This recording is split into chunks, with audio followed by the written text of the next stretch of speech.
Huwag niyong pangarapin maging Flo G.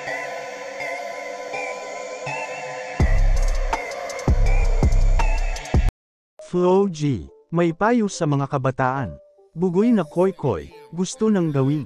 5 ang wife niya.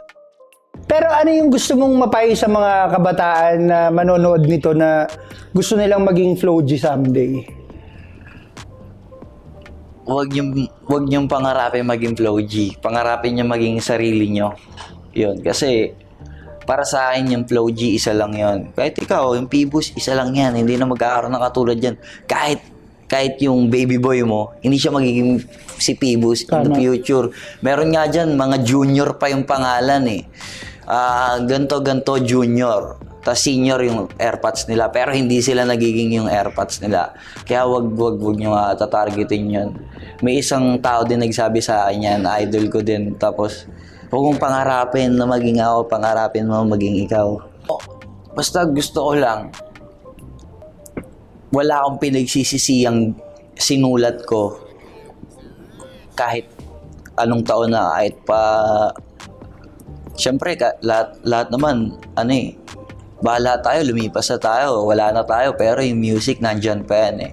So kung anong generation man yung makarinig, gusto ko maisip nila na itong taon na to, naisip niya na itong mga lines na to, ganito, ganyan. Kaya ako, mahirap sabihin kung ano yung legacy mo na gusto kasi parang masyadong pang matataas na level yun eh. Dito lang tayo, sana lang tayo. Napaka-humble mo talaga. Napakayabang ko, buddy. Usap-usapan nga ngayon, ang post ni Bugoy sa social media.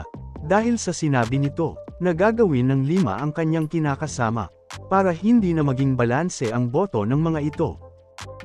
So nakadiscovery ako ng ways paano hindi ako mag-isip na kung saan kami kakain. So since 4 yung babae ko, sila na magbobotohan. Pero ibubulong lang nila sa akin para hindi sila maggagayahan ng sagot, di ba? Ikaw, bulong mo, una. Sana? Okay. Ikaw, bulong mo, ano? Saan mo gusto? Okay. Ikaw, bulong mo. Okay. Ikaw, majority wins to ah. Pantay yung score.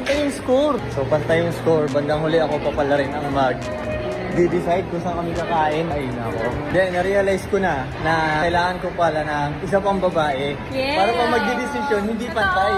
Kasi ganito, yung score, 2-2, di ba? Dapat pala isa pa, no? Para sure ball, okay. Harap ka na At ito nga pala ang bagong release na kanta ni Skostekli, kasama si Yuridope at Bullet D. Ang title ay Pahinga Na. Paano mo sa'kin lilihim ang kaba? Kita ko, di ka makatitig sa mata, malabong